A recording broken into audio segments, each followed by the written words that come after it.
Liposuction is one of the most frequently requested cosmetic surgical procedures.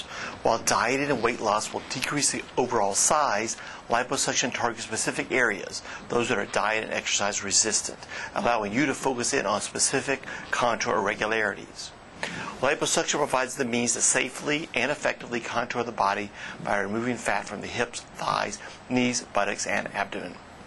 The surgeon uses an instrument called a cannula, a long, thin tube that is connected to a machine that creates a strong suction.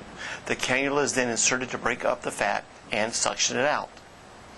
Although liposuction is not a substitute for weight loss, it can be very effective on areas that don't respond well to dieting and exercise.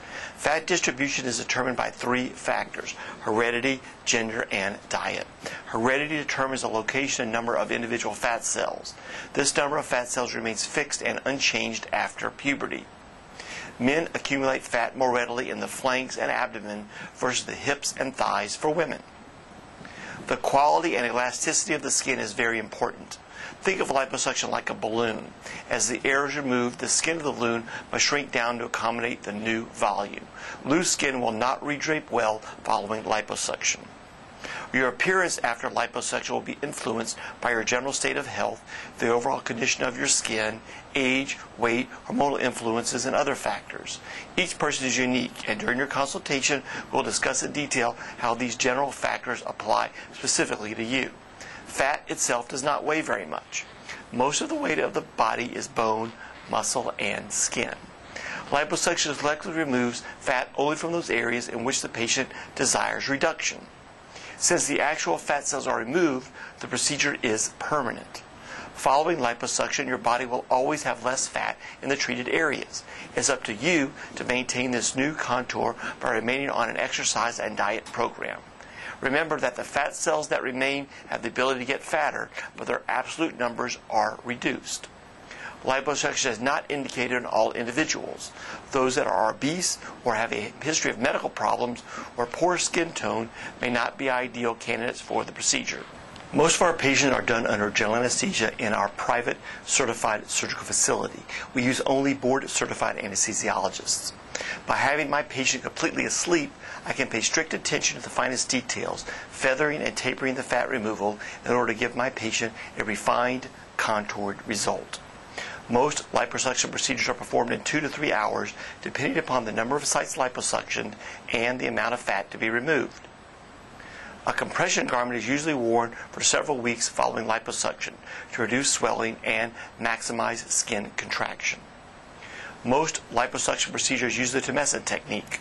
This involves the use of a fluid which contains both an anesthetic and epinephrine. The fluid is injected in the areas of excess fatty tissue to be treated. The anesthetic in the fluid helps relieve pain, while the epinephrine helps constrict the blood vessels in the treated areas and helps to decrease bleeding. Ultrasonic liposuction is used for selected areas. This involves the use of a special cannula that transmits a wave of energy specifically tuned to fat. This allows us to direct the energy directly to the fatty deposits targeted for treatment, and essentially it liquefies them. Most patients can return to normal activities in as little as 1 week. Safety in all cosmetic surgical procedures is a big concern.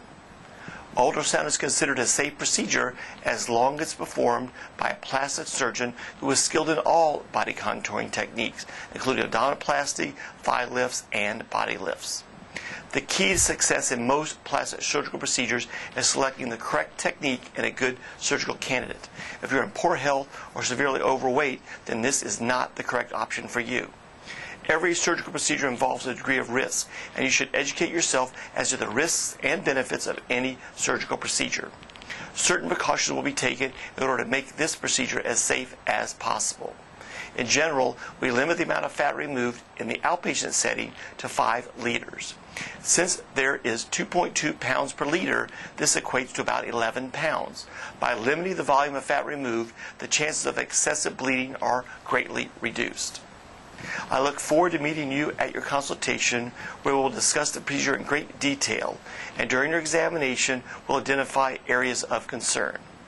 More information can be found at our website at primacenter.com. Thank you.